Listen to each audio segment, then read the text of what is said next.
Bonjour et bienvenue à tous, vous regardez Sport Dimanche, 10 minutes pour faire le tour de l'actualité sportive du week-end. On démarre comme chaque semaine avec les titres. 18e journée de Ligue 1, Monaco a battu le leader marseillais. C'est la 4e défaite de la saison pour l'OM. Le PSG chute lui pour la première fois de la saison en championnat. Les Parisiens s'inclinent 1-0 sur la pelouse de Guingamp. Rugby et la 4e journée de la Coupe d'Europe. Vous verrez les victoires du Racing Métro et de Toulon notamment. Toulouse et Clermont ont également gagné. Grand chelem donc pour les clubs français sur la scène européenne. Et puis, championnat d'Europe féminin de handball, les Françaises affrontaient les Suédoises pour le compte du 4e match de poule. Et c'est une première défaite pour les handballeuses françaises, le score 29-26. On démarre avec du football. L'épilogue de cette journée avait lieu ce soir au stade Louis II. Monaco recevait le leader Marseille et c'est Monaco qui sort gagnant de ce match. Le score 1-0. L'unique réalisation du match intervient à la 68e minute par Bernardo Silva. Le Portugais prêté par Benfica cette saison, c'est son premier but dans le championnat de France. Mandanda, le gardien marseillais, a été très sollicité pendant les 90 minutes. Et c'est d'ailleurs sur une petite faute de main du gardien olympien que l'OM concède sa 4e défaite de la saison. Le PSG se déplaçait lui sur la pelouse de Guingamp ce dimanche après-midi et les Euros de la semaine en Ligue Europa ont récidivé et ils ont battu le PSG qui s'incline comme à Barcelone cette semaine 1-0. Des Parisiens cueillis à froid par un but de Jérémy Pied dans le premier quart d'heure de jeu. Le PSG a poussé mais Zlatan s'est heurté au gardien breton, notamment en fin de match. Résultat, le PSG laisse Marseille en tête de la Ligue 1. Ce sont surtout les choix de Laurent Blanc qui posent question après un coaching, vous le savez, très critiqué au Camp Nou mercredi dernier. Lyon, lui, continue sur sa lancée, victoire 3-0 face à Caen.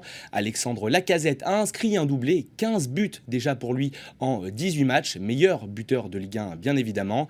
Saint-Etienne, Calanis a noté également la victoire de Lille face à Toulouse, 3-0. Au classement, Marseille est toujours leader, Paris est à 1 point derrière, Lyon est sur le podium à 2 points de Marseille. Bundesliga, à présent, est la 15e journée. Le Bayern continue sa marche en avant. Toujours invaincus, les Bavarois signent leur 12e victoire en 15 matchs. 4-0 sur la pelouse d'Augsbourg. Pourtant sur le podium avant la rencontre. C'est Mehdi Benatia, l'ancien Romain, qui a ouvert le score de la tête. Vous voyez actuellement le deuxième but. Il est signé Arjen Robben qui est allé de son doublé. Lewandowski, le Polonais, a aussi participé à la fête en inscrivant son 6e but de la saison. Le Bayern, qui est évidemment champion d'automne, est bien parti pour battre son propre record de points en Bundesliga.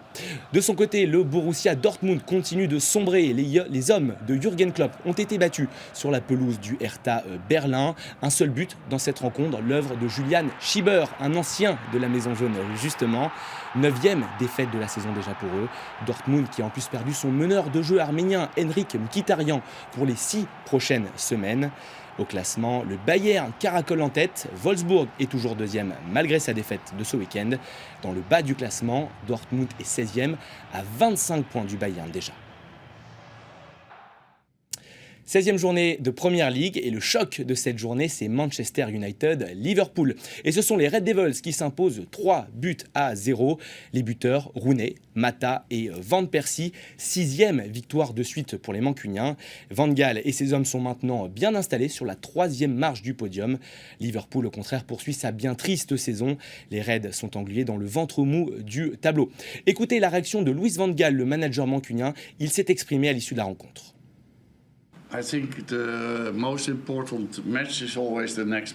Je pense que le match le plus important est toujours le prochain.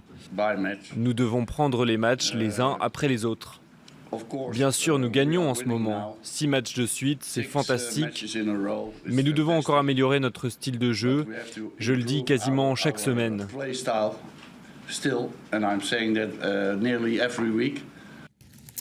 Le leader, Chelsea, a lui repris sa marche en avant face à Hull City. Match référence pour Arsenal contre Newcastle, 4-1 pour les Gunners. Doublé d'Olivier Giroud et de Santi Cazorla. Tottenham s'impose au Pays de Galles face à Swansea. Manchester City, le dauphin, s'est lui imposé chez la Lanterne Rouge Leicester. Un seul but dans cette rencontre, l'œuvre de Frank Lampard. On passe tout de suite au rugby et la 4e journée de la Coupe d'Europe. Le Racing Métro s'impose à domicile face aux Ospreys. 2 essais pour les Franciliens qui s'imposent 18-14. Le deuxième est à l'image, il est signé Teddy Thomas, la nouvelle star du rugby français. Le Racing Métro, second de sa poule après cette 4e journée. Toulon, lui, a pris sa revanche face à Leicester. Les Varois s'étaient inclinés lors de la dernière journée face à ces mêmes Anglais. Cette fois-ci, c'est une victoire des Toulonnais, 23-8. Ali Williams et Mathieu Bastaro ont notamment scoré. Toulon, toujours en tête de sa poule. Et puis après son exploit de l'aller, Clermont a remis ça face au Munster. Le score 26-16, un autre exploit donc. Toulouse a lui battu Glasgow 12-9. On passe tout de suite au handball et la suite des championnats d'Europe féminins. La France a affronté la Suède à Zagreb et après 3 victoires dans le tournoi, elles ont été battues les Françaises par les Suédoises 29-26. En cas de victoire pourtant, les Françaises avaient l'occasion d'assurer leur place dans le dernier carré de la compétition. Mais toutes les chances ne sont pas perdues. Une victoire lors de la prochaine journée devrait leur assurer la 2e place du groupe. Le prochain match est justement prévu ce mardi face à l'Allemagne. Nouvelle interception. Direction à présent Dubaï pour vous parler de tennis. La première édition de l'International Premise Tennis League vient de s'achever et le moins que l'on puisse dire, c'est que le spectacle est au rendez-vous. Novak Djokovic et Roger Federer, les 2 premiers mondiaux, étaient face à face et vous voyez que même sans l'enjeu, les 2 hommes ont montré toute l'étendue de leur talent. Un vrai succès pour cette nouvelle compétition richement dotée et qui vise à démocratiser le tennis en Asie. Sa particularité, mélanger des anciennes gloires comme Pete Sampras, André Agassi ou encore Fabrice Santoro avec des joueurs encore en activité comme Andy Murray, Serena Williams ou encore Gaël Monfils.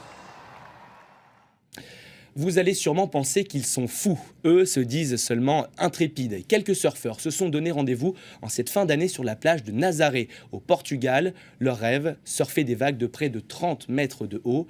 Des images impressionnantes. Le récit est signé Arnaud Ursule. C'est la vague de sa vie. Sur ce mur d'eau de près de 30 mètres, le Français Benjamin Sanchi paraît minuscule. Après 40 secondes de glisse, il finit par chuter. La force de la vague le traîne alors sur plus de 200 mètres. J'ai vécu une des plus incroyables expériences de surfeur que j'ai jamais vécues. Et après plusieurs brasses, j'ai réussi à refaire surface juste à temps quand la 2e vague m'a pulvérisé, tout simplement.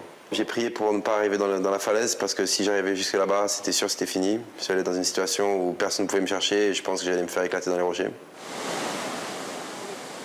30 mètres, c'est la hauteur d'un immeuble de 10 étages. Des vagues exceptionnelles qui naissent au Portugal, au large de la ville de Nazaré.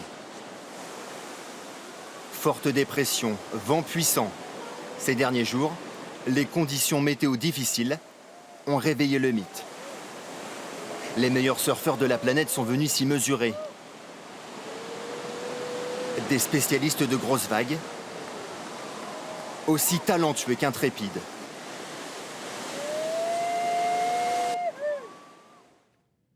Et pour finir, ce sport dimanche, je vous emmène maintenant en Alaska. Là aussi, il faut avoir le cœur bien accroché. Une erreur, et cela pourrait bien être une chute mortelle. Regardez ces images, nous sommes en plein cœur de la montagne. Le skieur que vous voyez à l'image, c'est Cody Townsend, grande star du freeride mondial.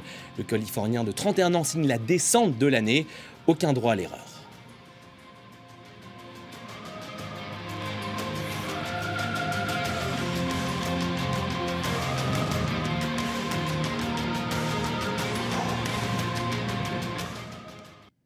C'est la fin de ce Sport Dimanche. Je vous en rappelle l'une des informations principales, les défaites de Marseille et de Paris dans cette 18e journée de Ligue 1. Restez avec nous, l'information continue sur France 24.